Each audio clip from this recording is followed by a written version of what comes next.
اپنے صوبائی وزرائے اعلیٰ کو کہ آپ اسمبلیاں ڈیزالو کر دو، اور خود اپنی اسمبلی بھی ڈیزالو کر دے گا، اور اس کو ایک پلوئے کے طور پر، یعنی ایک کھیل کے طور پر، ایک ایکسرسائز کے طور پر اس کو کیا جائے گا۔ اب دیکھیں نا، اگر پنجاب کی اسمبلی پہلے ٹوٹ جاتی ہے، پنجاب 57% آف پاکستان، تو آپ مجھے بتائیے کہ پورا الیکشن کمیشن جتنا مرضی زور لگا لے، کیا وہ 57% پاکستان میں فیئر الیکشن کروا سکے گا؟ کیا جو 4 مہینے 5 مہینے پہلے اسمبلی معرض وجود میں آ چکی ہے، جو ڈیولپمنٹل فنڈز اس کے ڈسپوزل پہ تھے اور اس کو وہ انلیش کر چکی ہے، تو کیا دونوں کانسٹیٹوئنٹس کو، قومی اسمبلی کے حلقے والے کو اور صوبائی اسمبلی کے حلقے والے کو، ایک جیسی مراعات اور ایک جیسا عدل اور ایک جیسا سوشل اور پولیٹیکل جسٹس اویلیبل ہے؟ یقیناً اس کا جواب نفی میں ہوگا۔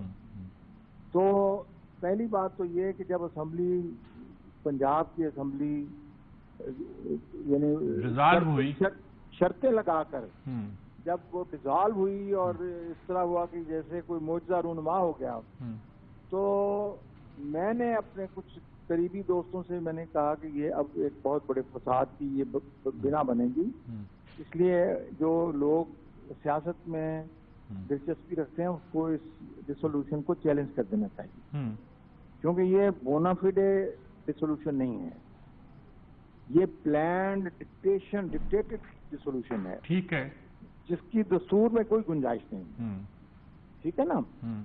باقی تو پھر باقی معاملات تو ایک معاملے سے دوسرا معاملہ نکلتا کیا؟ ٹھیک بات ہے، ٹھیک بات۔ شیخ صاحب اب ہم شامی صاحب کو بھی شامل کرتے ہیں۔ شامی صاحب، آپ نے ان کی گفتگو سنی شیخ صاحب کی، اور انہوں نے بنیاد بنایا ہے اسمبلیوں کی تحلیل کو، اور یہی عطر من نصر اللہ نے سوال اٹھایا تھا کہ پہلے وہ تو طے کرو، اس مسئلے کو تو طے کرو، لیکن یہ مسئلہ جو بن گیا ہے یہ تو بہت کمپلیکیٹڈ ہے۔ آج پرویز الہی کے گھر پہ بھی چھاپہ مار دیا، ادھر مذاکرات بھی ہو رہے ہیں، ادھر ججوں کا رویہ کچھ نرم دکھائی دیتا ہے، کچھ پہلے گرم تھا۔ اب کیا صورت نظر آتی ہے آپ کو؟ عدالت بٹی ہوئی ہے۔ جی شامی صاحب، آواز آ رہی ہے آپ کو؟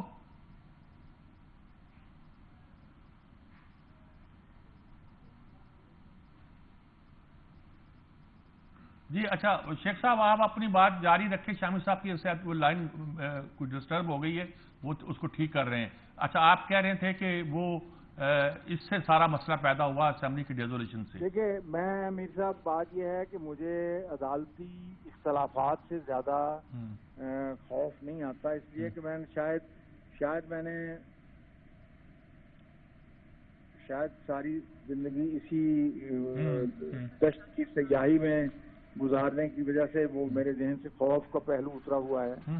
میں جب 2 جج صاحبان ڈس ایگری کر رہے ہوں تو میں اپنے آپ کو دل میں آئی لائک اسپیکنگ ججز، میں ان ججز کو زیادہ پسند کرتا ہوں جو اپنی رائے کا ساتھ ساتھ سوالات پوچھ کر اپنا ذہن بناتے ہیں، اور مجھے یہ میرے اوپر یہ بات منکشف ہوتی ہے کہ یہ جج کس جانب میں سوچ رہا ہے۔ تو یہ جو اسپیکنگ ججز ہیں they are helpful also, speaking ججز، ٹھیک ہے، اسپیکنگ ججز۔ تو اس لیے میرے لیے یہ جج کا بولنا، سوال کرنا، اختلاف کرنا، یہ مجھے ایک موقع فراہم کرتا ہے کہ میں اس کو مطمئن کر سکتا کہ حق تک پہنچ سکوں، بالکل اس کی بات کی تہ تک، اس کے اضطراب کی جو وجہ جان کر اس کا جواب دے سکوں۔ اس لیے یہ چیز میرے لیے اتنی پریشان کن نہیں ہے۔ میں تو دیکھیے یہ جو جس طریقے سے یہ سیاست عدالت میں آ گئی ہے، میں سمجھتا ہوں اس میں بھی شاید کوئی خیر کا پہلو نکل آئے، لیکن جو ابتدا ہوئی ہے نا وہ ٹھیک نہیں ہوئی، وہ ابتدا ٹھیک نہیں ہے۔ اچھا شامی صاحب ہمارے ساتھ اب لائن شاید مل گئی ہے، تو ان سے شامی صاحب یہ ساری صورتحال آپ کے سامنے ہے، شیخ صاحب کی گفتگو بھی سنی۔ آپ کو یاد ہے کہ شیخ صاحب تو اس زمانے میں بڑے ایکٹیو تھا جب سجاد علی شاہ کا قصہ تھا، اور انہوں نے کمال کا ایک ایسا رول ادا کیا تھا جو آپ اس سے کہہ سکتے ہیں کہ ضمیر کی آواز کے مطابق پولیٹیکلی کہیں تھے لیکن قانونی طور پر انہوں نے اور موقف اختیار کیا تھا. ساری صورتحال آپ کے سامنے ہے. آپ اس وقت جو مسئلہ پیدا ہو چکا ہے اس پہ کیا کہیں گے, کیسے ہم اس سے نکل سکتے ہیں؟ میر صاحب بہت شکریہ آپ کا. یہ جو ہم جس مسئلے سے دوچار ہیں نا, جی یا جس بحران سے دوچار, یہ نہ تو عدالتی ہے, نہ سیاسی ہے, نہ انتظامی ہے, یہ اخلاقی بحران ہے. یہ ٹھیک بات ہے. ہم ایک دوسرے کو اکوموڈیٹ کرنے کو تیار نہیں ہے, ایک دوسرے کی بات سننے کو تیار نہیں ہے. ہم دوسرے پر اپنی رائے مسلط کرنا چاہتے ہیں. ہم جہاں بھی بیٹھے ہوئے ہیں یہ کلمیہ ہو گیا ہے کہ ہم دیکھیے جمہوریت چلتی ہے مکالمے کے ذریعے سے, ٹھیک ہے, بات چیت کے ذریعے سے, ایک دوسرے کو اکوموڈیٹ کرنے کے ذریعے سے. لیکن یہاں تو ہم سب ہوش سے کام لے رہے ہیں. ایک طرف آپ دیکھیے جو ہماری تاریخ دیکھیں آپ, جب وزیر اعظم کے پاس اختیارات آئے تو اس نے کیا کیا, جب چیف آف آرمی اسٹاف جو ہے جب اس کو موقع لگا اس نے کیا کیا, جب چیف جسٹس صاحبان جو ہیں وہ ان کے پاس اختیارات آئے انہوں نے کیا کیا. تو یہ تو ایک بڑی عجیب صورتحال پیدا ہو گئی ہے. یعنی ریاست کے اندر ریاستیں قائم ہو گئی ہیں اور ایک دوسرے کی بات نہیں سنی جا رہی. اب یہ دیکھیے قانونی اور آئینی معاملے تو جو کچھ بھی ہوں, ابھی تو بات یہ ہو رہی تھی کہ بھائی یہ مسئلہ پیدا ہو گیا ہے, آپ ساری عدالت اکٹھی بیٹھ جائے, فل کورٹ اس کو سن لے, فیصلہ کر دے. یہ بات نہیں سنی گئی. نہیں کہا کہ ہم 3 رکنی بینچ فیصلہ کرے گا, کسی نے کہا 7 رکنی بینچ کا فیصلہ ہوگا, کسی نے کہا 4 رکنی. اسی پر کنفیوژن پیدا ہو گیا کہ عدالت کا فیصلہ کیا ہے. 4 جج کچھ کہہ رہے ہیں, 3 جج کچھ کہہ رہے ہیں. تکنیکی طور پر ایک بات درست ہو سکتی ہے لیکن ایک پریکٹیکل وزڈم کے اعتبار سے وسیع تر تناظر میں ہمیں وسیع تر معاملات کو دیکھنا چاہیے. اپنے اب اس کا وسیع تر اتفاق پیدا کرنا چاہیے. اس سے ہم محروم ہو گئے ہیں, اہل سیاست بھی, اہل عدالت بھی, اور دوسرے اداروں کے اندر بیٹھے ہوئے لوگ بھی. یہ ایک ہمیں اس پر غور کرنے سے ہر ایک کو اپنی اپنی جگہ بیٹھ کر غور کرنا چاہیے, جائزہ لینا چاہیے اور اپنے اپنے گریبان میں جھانکنا چاہیے. تبھی ہم آگے بڑھ سکیں گے. شاہ صاحب ایک مسئلہ تو عدالتوں کی اپنی لڑائی ہے, دوسرا مسئلہ یہ کہ پارلیمنٹ سامنے آ کے کھڑی ہو گئی ہے. ماضی میں ایسا کبھی نہیں ہوا. پارلیمنٹ کے اندر کیا لڑائی ہے؟ ٹھیک, اپوزیشن جو ہے وہ تو باہر بیٹھی ہوئی ہے, استعفے دے دیے ہیں, استعفے منظور نہیں ہو رہے, نہ اندر جا رہے ہیں نہ باہر جا رہے ہیں. تو عمران خان تو سڑکوں پر نکل آئے تھے, انہوں نے حکومت کو تسلیم نہیں کیا, حکومت نے ان کو تسلیم نہیں کیا. یہ بھی تو دیکھیں نا آپ. تو سیاست بھی بٹی ہوئی ہے, عدالت میں بھی تقسیم ہے, اور ہمارے ادارے جو ہیں ان پر بھی سوالیہ نشان اٹھ رہے ہیں. تو ایسے قومیں اور ریاستیں اس طریقے سے سروائیو نہیں کرتی, اس طریقے سے آگے نہیں بڑھتی.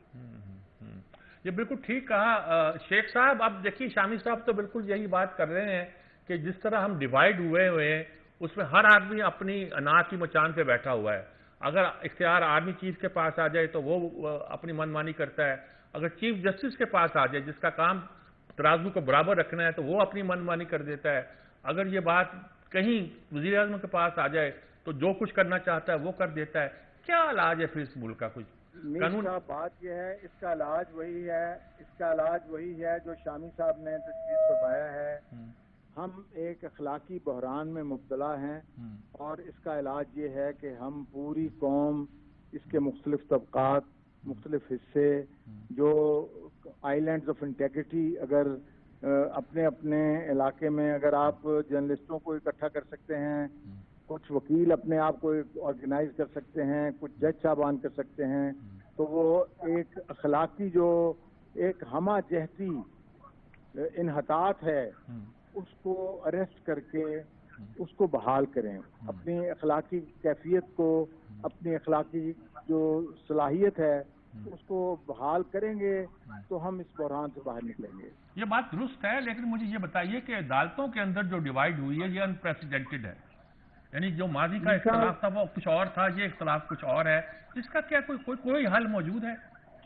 میر صاحب میری بات سنیے, یہ جب 9 کا اور 7 کا اور یہ فیصلہ تھا نا, تو میں نے کچھ دوستوں سے بات کی، میں نے کہا یار یہ مجھے تو صورتحال وہ 93 والا جو سجاد علی شاہ صاحب والا معاملہ تھا اس طرف جاتی ہوئی دکھائی دیتی ہے، 97 کی طرف، قبل اس کے کہ کوئی ایسا سانحہ ہو جائے جو سینئر لوگ ہیں باہر کے ان کو جو معاملات اپنے ہاتھ میں لے کر ان کو کوشش کرنی چاہیے عدالت میں اگر کچھ لوگ بات سننے کو تیار ہیں تو یہ بات کرنی چاہیے اختلاف کرنے والے عزت مآب جج صاحبان سے کہ یہ جو ہے یہ ادارے کے لیے بہتر نہیں ہے، لیکن وہ بات کسی منڈے نہ چڑھ سکی اس لیے کہ جو ایکٹرز تھے، جو لوگ تھے جنہوں نے اس کے اوپر عمل درآمد کرنا تھا، انہوں نے یہ پریفر کیا کہ وہ اپنے تئیں اس کو محدود رکھیں اور کسی بیرونی جو عنصر ہے اس کو اس میں شامل نہ کریں۔ اس وجہ سے پھر وہ ہماری بات جو ہے نا بیل منڈے نہ چڑھ سکتی۔ ٹھیک بات ہے، ٹھیک بات۔ یہ شامی صاحب یہ بات میری بات سنیں، میری بات سنیں، یہ جو اس وقت میں بتاؤں سیاست دانوں کے پاس ایک اپرچونٹی ہے، یہ جو مذاکرات ہو رہے ہیں اور منگل کے دن یہ جو خبر سنی تھی کہ منگل کے دن انشاءاللہ یہ کسی سمت پہنچ جائیں گے، کامیابی کے ساتھ پہنچ جائیں گے، کیونکہ میں نے کل سارے ٹی وی کو غور سے سنا، کسی جانب سے یہ کوئی منفی جو ہے وہ انڈیکیٹر نہیں آیا کہ شاید وہ اس کو نہیں مانیں گے، وہ نہیں مانیں گے۔ تو اگر یہ ایک چاروں طرف سے ایک مثبت ہوا آ رہی ہے تو خدا کرے کہ یہ اس میں اگر یہ ان کی آپس میں یہ بیٹھک کامیاب ہو جائے تو اس میں سب کے لیے ایک راستہ نکل جائے گا، ٹھیک بات، قوم بحران سے نکل جائے گی۔ ٹھیک بات جی۔ شامی صاحب آپ کو لگتا ہے کہ کوئی نتیجہ نکلے گا ان مذاکرات کا جو ہو رہے ہیں؟ مجھے تو مذاق لگ رہا ہے، یہ مجھے نہیں لگ رہا ہے کہ کسی بات پہ ایگری کر رہے ہیں۔ اگر کر رہے ہیں تو پھر لگتا ہے کہ انہیں بندوق کے نوک پہ یا بقول مولانا فضل الرحمان کے ہتھوڑے کے زور سے بنوایا جا رہا ہے، ویسے ماننے والے دکھائی نہیں دیتے۔ یہ آپ کو کیا لگتا ہے یہ سب؟ دیکھیے کچھ تبدیلی تو رویوں میں ہے اور ایک دوسرے کو اکوموڈیٹ کرنے کی بات بھی ہو رہی ہے، لیکن دونوں جو فریق ہیں ان کے اندر ایسے عناصر موجود ہیں جو یہ نہیں چاہتے کہ مذاکرات کامیاب ہوں۔ تو ہمیں تو یہ تمنا کرنی چاہیے نا، دیکھیے جو اہل سیاست ہیں ان کی بنیادی ذمہ داری ہے، وہ عوام کے نمائندے ہوتے ہیں، عوام ان کے ذریعے اپنی خواہش کا، اپنی طاقت کا اظہار کرتے ہیں۔ تو یہ اور یہ جو اہل سیاست ہیں یہ سب کی کانسٹیٹوئنسی موجود ہے، کسی کے ووٹ زیادہ ہوں گے، کسی کو کم ہوں گے، لیکن ان سب نے یہاں رہنا ہے، مل جل کر رہنا ہے۔ تو اگر یہ ایک دوسرے کی بات نہیں سنیں گے اور ایک دوسرے کی بات نہیں سمجھیں گے تو پھر معاملہ کیسے آگے چلے گا؟ دیکھیے ہم اگر آپ جائزہ لیں گزشتہ 75-70 سال میں ہم نے کیا کمائی کی ہے، آج ہماری معیشت دگرگوں ہے، ہماری سماجی صورتحال جو ہے وہ یعنی آپ دگرگوں ہے، آج ہماری جو سیاست ہے وہ دگرگوں ہے۔ کوئی تو آپ دیکھیں نا، یا تو ہم بڑی معاشی طور پر ترقی کر گئے ہوتے اور بہت بڑی طاقت ہوتے، کشکول اٹھا کے ہم دنیا میں پھر رہے ہیں، ہمارے اپنے ادارے ہمارے قابو میں نہیں آ رہے، ہم نے اپنی PIA کا کیا بیڑا غرق کیا، اپنی ریلوے کا کیا بیڑا غرق کیا، اپنے ساری صنعتیں کیسے برباد کر دی۔ تو ہم تو بربادی کے سفر میں لگے ہوئے ہیں، اور یہ ہمارے جو اہل سیاست ہیں ان کی ذمہ داری کیا ہے، انہوں نے کیا ہے، یہ کرنا کیا چاہتے ہیں؟ بنیادی ذمہ داری ان کی ہے، ان کی پوزیشن دل کی ہے، دل درست ہوگا تو باقی جو آپ کے اعضاء ہیں وہ بھی درست ہوں گے، خون یہاں سے فراہم ہوتا ہے۔ تو یہ بات خدا کے لیے آپ ان کو کہیں کہ ایک دوسرے کی بات سنیں، جھگڑا زیادہ نہیں ہے، جھگڑا یہ ہے کہ انتخابات ایک ہی تاریخ پر ہو جائیں اور اس کے لیے تو 2-4 ہفتے کوئی حکومت پیچھے آ جائے تو PTI آگے چلی جائے، ایک تاریخ طے کر لی جائے، یہ تو اتنی بڑی بات نہیں ہے، کوئی بڑا لین دین نہیں ہے، کوئی بڑا خسارہ نہیں ہے، کسی کو کوئی اپنے ہاتھ نہیں جلانے پڑیں گے، تھوڑی بہت ایڈجسٹمنٹ کرنی پڑے گی، چھوٹی سی بات ہے، معمولی سی بات ہے۔ ٹھیک بات ہے شامی صاحب، اس پہ ہم ایک وقفہ لیتے ہیں، وقفے کے بعد ہم کوشش کریں گے کہ رستے تو ٹھیک ہیں، الیکشن سب مانتے ہیں کہ الیکشن ہی حل ہے، جمہوریت میں اس کے علاوہ کوئی راستہ نہیں ہوتا۔ یہ بھی سوچا جاتا ہے کہ الیکشن کے جو نتائج آئیں گے ہو سکتا ہے کچھ لوگوں کو قبول نہ ہو، یہ بھی سوچا جاتا ہے کہ اگر نتائج اس سے مختلف آئیں گے تو شاید کچھ قوتیں اس پر احتجاج کریں، یہ بھی خیال کیا جاتا ہے کہ الیکشن مسئلے کا حل نہیں ہے، لیکن شاید خود ایک مسئلہ بن گیا ہے. اس لیے مسئلہ بن گیا ہے کہ الیکشن کے نتیجے کے طور پر جو بھی جیتے گا اس سے اس ملک کے اندر ایک نیا کرائسس پیدا ہوگا. چلیے ہونے دیجئے، اس کو بھی سالو کر لیں گے، لیکن ایک قدم تو اٹھائیے. ایک وقفہ لیتے ہیں، وقفے کے بعد بات کو آگے بڑھاتے ہیں.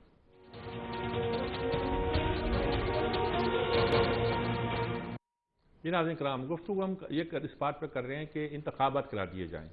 عدالتیں بھی کچھ نرم پڑی ہوئی ہیں، سیاستدان بھی نرم پڑے ہوئے ہیں، سب لوگوں کو احساس ہو گیا کہ ملک بڑے مشکل میں ہے، اس سے نکلنا چاہیے، اور اس بات کا امکان بھی ہے کہ شاید کوئی رستہ ڈھونڈ لیا جائے. چلیے رستہ ڈھونڈ لیا جاتا ہے تو کیا اس سے مسئلہ حل ہو جائے گا؟ ایک رستہ تو یہ ہے کہ وہ کہتے ہیں کہ عدالتیں یکسو ہو جائیں، جس طرح ڈیوائیڈ ہیں وہ ایک ہو جائیں. شاید ان کے ایک ہونے کے ساتھ ملک کی باقی قوتیں بھی جو ہیں ان کی باتیں ماننے لگیں. دوسرے کہتے ہیں سیاستدان ایک ہو جائیں. سیاستدان ایک ہو جائیں گے تو اس کے نتیجے کے طور پر ایک ہونے کا مطلب یہ ہے کہ یکسو ہو جائیں کہ ہمیں اس بات کو طے کرنا ہے.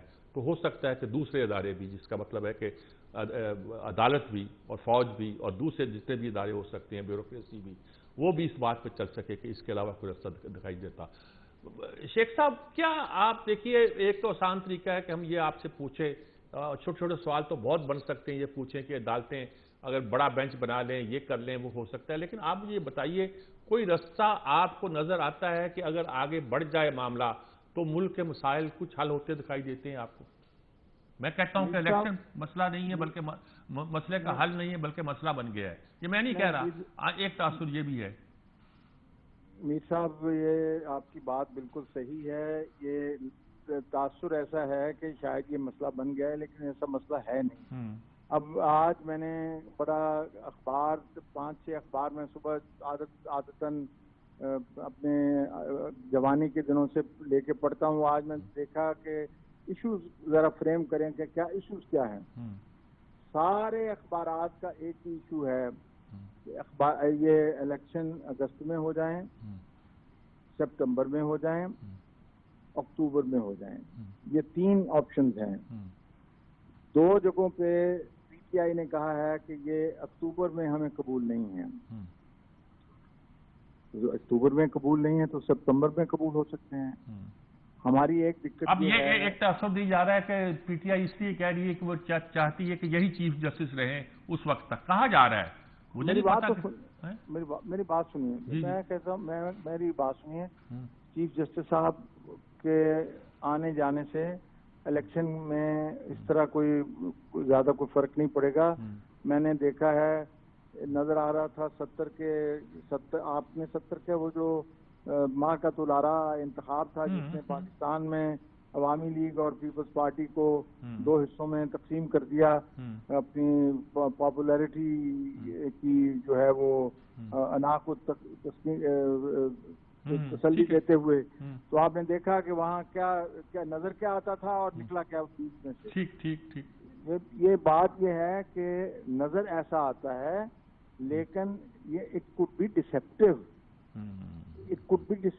لوگوں کا یہ خیال ہو سکتا ہے کہ بہت زیادہ پاپولیرٹی ہے فلاں شخص کی، لیکن جو بیلٹ باکس ہے اس کے اندر سے جو کچھ نکلنا ہے وہ تو اللہ کو پتا ہے کیا نکلنا ہے. لیکن وہ کسی نے قبول نہیں کرنا. نہیں، میری بات سنیے نا، میں یہی کہہ رہا ہوں. میں آپ کو اگلی بات یہی کہنے لگا تھا. الیکشن ہونے دیں.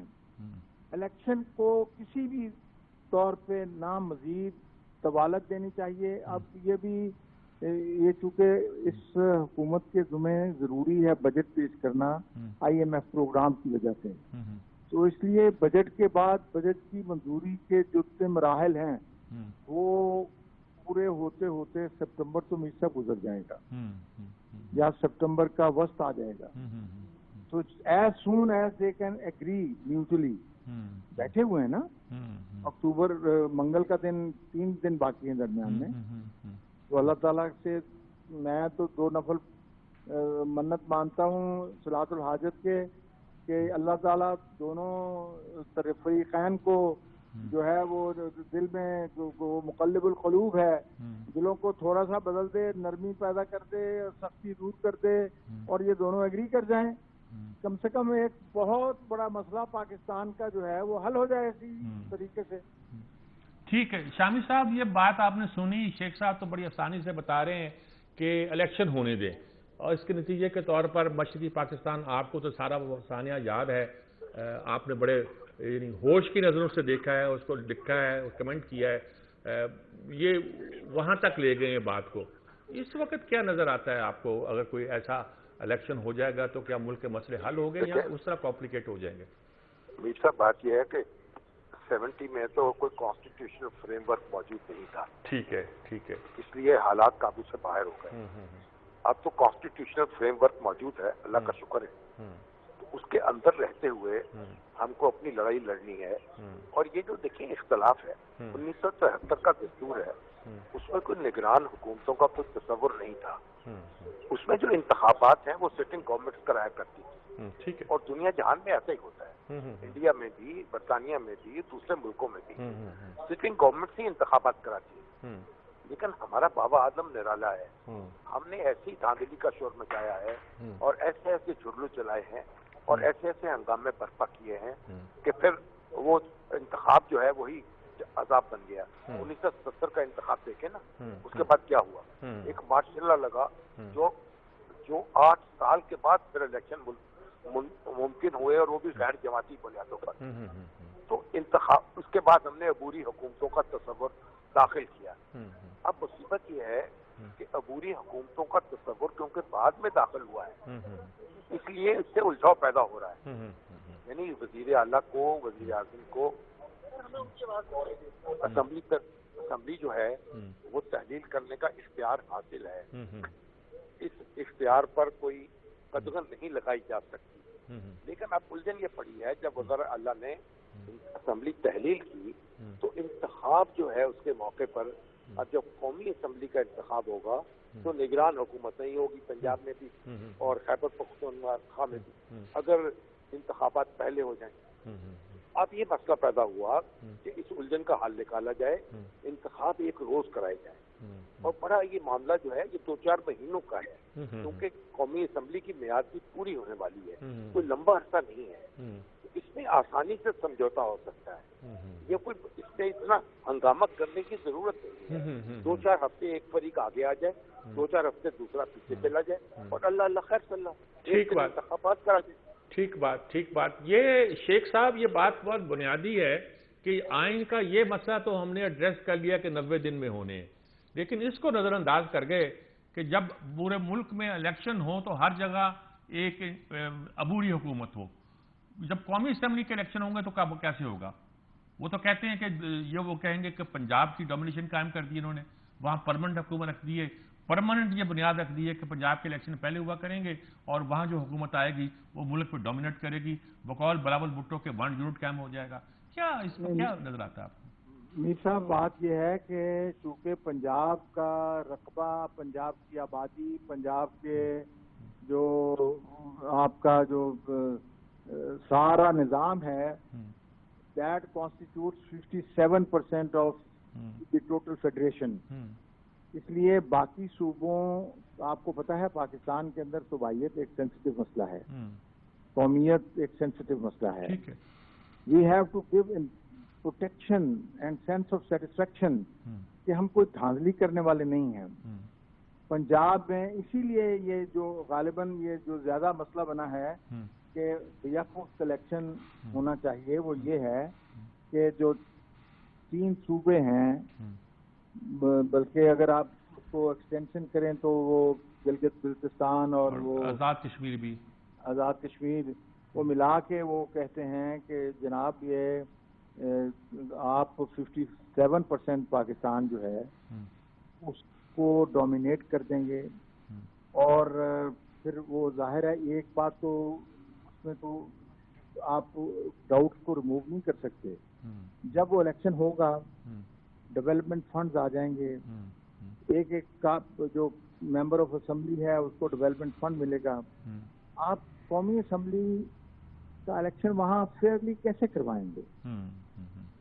آرٹیکل 218 ویلی آرٹیکل کا 3 کے جو تقاضے ہیں، holding election free, fair and in accordance with law and just, ہر طریقے سے عدل کی بنیاد پر آپ انتخابات کیسے کروائیں گے؟ ٹھیک بات، تو پریکٹیکلی ممکن نہیں رہے گا. ممکن نہیں. شامی صاحب، یہ تو شیخ صاحب بھی آپ کی اس بات سے اتفاق کر رہے ہیں کہ الیکشن اگر اکٹھے نہیں ہوتے تو بہت سی مسائل پیدا ہوتے ہیں. پنجاب کی ڈومینیشن کا سوال پیدا ہو جاتا ہے، اور آج تک پاکستان کا سب سے بڑا مسئلہ یہ ہے کہ چاہے مشرقی پاکستان اکثریت میں تھا، لیکن پنجاب کی ڈومینیشن کا یہ جو پروپیگنڈا ہے پہلے دن سے جاری ہے، اور اسی نے سارا کرائسس پیدا کیے ہیں. تو کیا آپ سے یہ اگری کیا پھر رستہ کیا یہی ہے کہ کوئی ستمبر اکتوبر کو طے کر لیا جائے؟ کیا کیا جائے؟ بجٹ کا مسئلہ بیچ میں. راستہ تو سیاستدان ہی نکال سکتے ہیں، ان کے درمیان اتفاق رائے ہوگا، کیونکہ آئینی طور پر تو ایک ابہام موجود ہے. ایک طرف 90 دن ہے، اور وہ اگر ہم اس کو کراس کر چکے ہیں، دوسری طرف نگران حکومتوں کا تصور ہے. تو اس الجھاؤ سے نکالنے کا طریقہ یہ ہے کہ اسٹیک ہولڈرز اتفاق کر جائیں اور ایک تاریخ طے کر لیں. دوسرا کوئی راستہ آپ نکال نہیں پائیں گے، اور اس کا جو نکالیں گے تو اس کا نقصان ہوگا اگر سیاستدان سے تسلیم نہ کریں. تو بس یہی ہم اپیل کر سکتے ہیں، یہی دعا کر سکتے ہیں، اور اسی آرزو کا اظہار کر سکتے ہیں. ٹھیک بات ہے جی. ہم اس پہ ایک وقفہ لیتے ہیں، اس پہ پھر غور کرتے ہیں کہ اس کا طریقہ کیا ہے، کیا علاج کیا جائے. یہی ہے کہ اگر سیاستدان اتفاق کر لیں، یہاں کوئی ایسا طریقہ بھی ہے کہ عدالت فل کورٹ بیٹھ کر کچھ ایگری کر جائے کن باتوں پر، اور باقی لوگ بھی جو ہے ان کے ساتھ چلنے لگیں. لیکن لوگوں کا خیال ہے فیصلہ سیاستدانوں کو کرنا ہے، اور وہی فیصلہ جو ہے جینون ہوگا. ایک وقفہ لیتے ہیں، وقفے کے بعد حاضر ہوتے ہیں.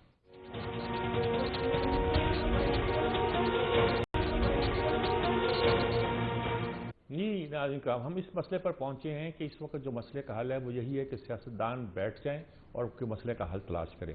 کچھ لوگ کہتے ہیں کہ الیکشن کا فیصلہ سیاستدانوں نے نہیں کرنا اور عدالتوں نے بھی نہیں کرنا، کچھ اور سٹیک ہولڈر بھی ہیں. شیخ صاحب کیا کہیں گے آپ؟ میر صاحب، میں تو ایک جس ڈسپلن کے ساتھ وابستہ ہوں، 50 سال پورے ہو گئے ہیں، اس کا تو یہ بنیادی سبق یہ ہے کہ political questions are to be decided by politicians and not by the courts. یہ دیکھیے، جو امریکی عدالت عظمیٰ ہے، supreme court, U S supreme court, جس کو 400-500 سال ہو گئے اس پریکٹس کرتے ہوئے، وہ پولیٹیکل کوسچنز کو سپریم کورٹ کے لیے شجر ممنوع قرار دیتی ہے. ٹھیک ہے. ہمارے اپنے بھی دستور کے تحت جو پیور پولیٹیکل کوسچن، ہمارے ہاں تھوڑی سی ڈیویشن ہے. ہمارے ہاں جو رائے ہے وہ یہ ہے کہ ایسا سیاسی سوال جو بنیادی حقوق سے جڑا ہوا ہو، اس کے لیے تو سپریم کورٹ کو اپروچ کیا جا سکتا ہے، یا سپریم کورٹ رائے دے سکتی ہے. لیکن اگر ایک پیورلی پولیٹیکل کوسچن ہے تو اس کا سپریم کورٹ کوئی اس کو نہیں، اس میں دخل اندازی نہیں کرے گی. اب یہ تاریخ طے کرنی ہے، الیکشن کی تاریخ طے کرنی ہے. کیئر ٹیکرز ان کمانڈ ہیں، کوئی مخالف جماعت برسر اقتدار نہیں ہے، اور اگر فرض کیجئے کسی کو کوئی گمان ہے تو وہ اس کی جو امپارشیلٹی کو گیج کرنے کے لیے الیکشن کمیشن اوپر بیٹھا ہوا ہے. تو 2-3 ہفتوں کے لیے کیوں آپ پورا نظام جو ہے، اس پورے ملک کی جو جورسپروڈنس ہے، جو ڈیولپ ہوئی ہے یہاں، ہمارے ہاں بھی یہی جورسپروڈنس ہے. ٹھیک ہے. Let the politicians decide political question. ٹھیک بات ہے. اور میری بات سنیے، اس سے ذمہ دار ہمارے سیاستدانوں کا قد بڑھے گا، میچورٹی آئے گی، ملکی معاملات میں ڈیل کرنے کا. یہاں تو بدقسمتی سے نصف عرصہ، یعنی 37-38 سال تو ہم نے مارشل لاء میں گزار دیے ہیں. اس لیے ہمارے پولیٹیکل ٹریننگ کا وہ لیول نہیں ہے جو بہت سے مہذب ملکوں میں ہے. تو ہمیں بھی وہ مزہ چکھ لینے دیں.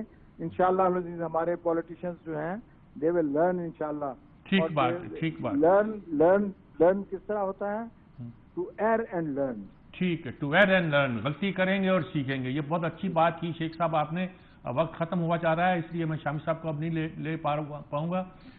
خلاصہ اسی بات کا ہے کہ سیاستدانوں کو فیصلہ کرنے دیں، اور سیاستدانوں کو چاہیے کہ وہ موریلٹی کے ساتھ، عقل کے ساتھ، فہم کے ساتھ، ادراک کے ساتھ ایسا فیصلہ کریں جو پاکستان کے آئین کے مطابق بھی ہو، قانون کے مطابق بھی ہو، دستور کے مطابق بھی ہو اور پاکستان کے مفاد میں بھی ہو۔ پاکستان کی سلامتی بھی خطرے میں ہے، پاکستان کی معیشت بھی خطرے میں ہے، پاکستان کی سیاست بھی خطرے میں ہے، عدلیہ بھی ڈاما ڈول کر رہی ہے، بہت سے ادارے ٹوٹ پھوٹ رہے ہیں۔ ایسے میں ایک ہی صورت ہے، دیکھیے ہم اتنی ایکسپورٹ پیدا نہیں کر رہے کہ دنیا کو فراہم کر سکے اور اس سے پیسہ کما سکے۔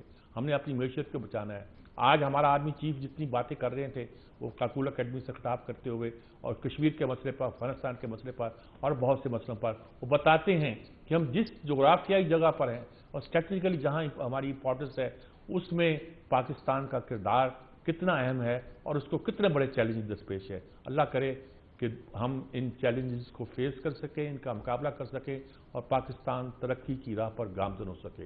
اجازت چاہتا ہوں، اللہ حافظ۔